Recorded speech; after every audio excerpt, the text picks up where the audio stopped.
Roll20 is a new virtual tabletop for playing pen and paper RPGs online. It focuses on enhancing storytelling and camaraderie rather than accomplishing specific game mechanics. It's completely web-based, so there's nothing to install or configure, and it's incredibly easy to get started. Here's a quick overview of what it can do. Here's the main Roll20 interface. We're currently logged in as the Game Master, or GM. In the middle is the core piece of the interface, the virtual tabletop. Let's invite a player to join our game. Notice the player link that shows up here when you first log in. To invite players to your game, you simply send them this link. When a player joins, there is an optional video chat feature that automatically starts up. The built-in video and voice chat can support up to 10 players simultaneously and requires no difficult setup or configuration. As a player, by default, I can't edit or move any of the pieces on the tabletop. We'll change that a little later. Even though there's now a player joined and we're playing together, I can still keep editing. So in addition to preparing in advance, you can also improvise as needed by adding new tokens or even entire pages to the campaign to respond to your player's actions. On the right-hand side is a chat system. You can speak out of character or in character. This is also where you can choose to use the role system just by typing a quick formula.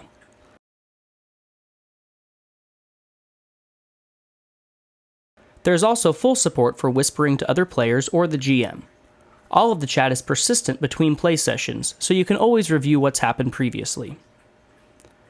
The core building block of Roll20 is the campaign. Like a storybook, each campaign is comprised of multiple pages.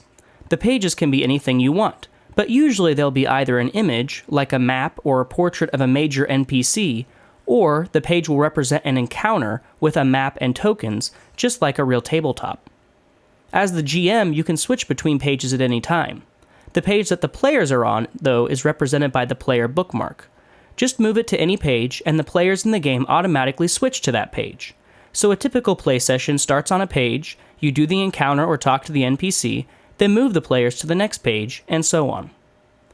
To edit the pieces on the tabletop, use the toolbar. There are 3 layers: a background mapped layer, a tokens layer, and a top layer that only the GM can see, useful for marking things like traps.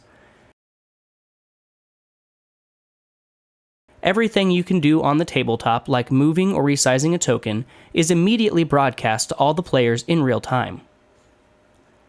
You can use the art library to quickly find maps, tiles, and tokens to use in your campaign. For example, let's add a dragon token. There are some built-in assets, and the library also searches the web automatically to find art to use on the popular RPG forums and sites. You can also star results, and the next time you search for that keyword, that item will appear at the top of the list. This lets you build up your own personal library of art assets that fit into your campaign world. When you find the piece you want, just drag and drop it onto the tabletop and it's added.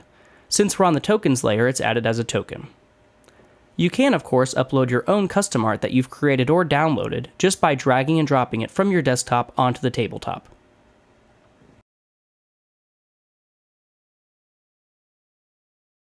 The journal allows you to create characters and notes that you and the players can refer to. You'll probably want to create characters for your PCs as well as any major NPCs. You can add in an avatar, add in notes the players can see, as well as notes that only the GM sees.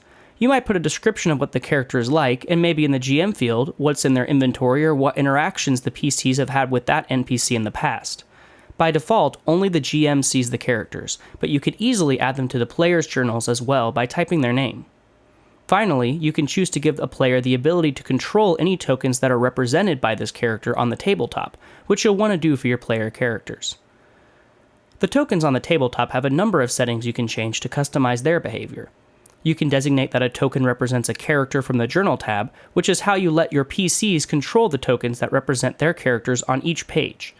You can also designate if the token has a turn during encounters, do basic health and mana tracking, set up auras around the token to track areas of effect, and choose if you want the players to see any of those bars or auras. Finally, you can also add markers to the token to represent status effects like bloodied. A common missing piece of RPG sessions is music. Roll20's Jukebox feature helps solve this issue in a simple way. To start, just click the Add button. You can type any keyword like dungeon into the box, and Roll20 will search the SoundCloud library for music to include.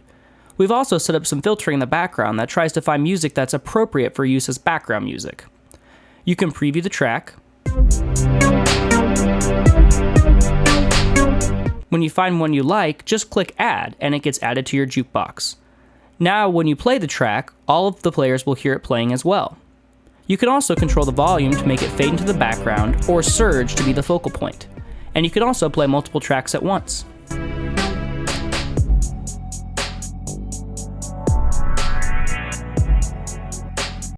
Roll20 features an easy-to-use fog of war mechanic as well.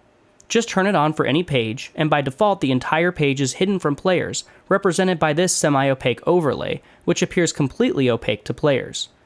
If you want to reveal an area of the page, just choose the Reveal tool and drag to select the area to be revealed. There's also a turn tracker. It's shown to everyone in the game, although only the GM can reorder the entries. Change the numbers to represent initiative or any other stat you want to keep quick track of, then just drag and drop to reorder as the battle takes place. When the encounter is over, just close the window. The turn tracker doesn't enforce any particular rules, it's just a quick tool to help the GM and players keep track of turn-based encounters. Finally, Roll20 features a powerful macros system to let you store and reuse rolls and chat messages. For example, you can create a macro for your most used attack and damage rolls. Then, in the chat window, just type #attack, and it will insert the roll automatically. You could also create a macro for a few battle cries. That's the basics of Roll20.